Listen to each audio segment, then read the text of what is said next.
بەشی کارگێڕی کار یەکێکە لەو بەشانەی کا لە جیهانی ئەمڕۆماندا خواستێکی زۆری لەسەرە. ئەمەش بەهۆی زۆری هەلی کارە بۆ دەرچوانی ئەم بەشە. دەرچوانی ئەم بەشە دەتوانن لە سێکتەرە جیاوازەکاندا کار بکەن و ببنە خاوەنکاری سربەخۆی خۆیان.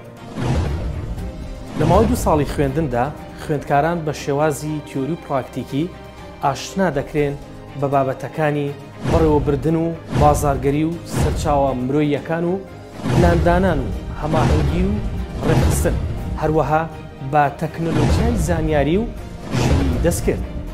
دەرچوانیان بەشە دەتوانن وەکو بەڕێوەبەری ئۆفیس و مارکێتینگ و سەرچاوە مرۆییەکان و هەروەها پلاندانان و چەندین پێگەی تردا کار بکەن.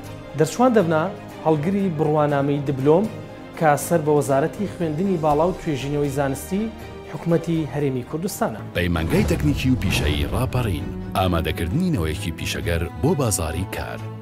ئێمە دەزانین بازاری کار چی پێویستە.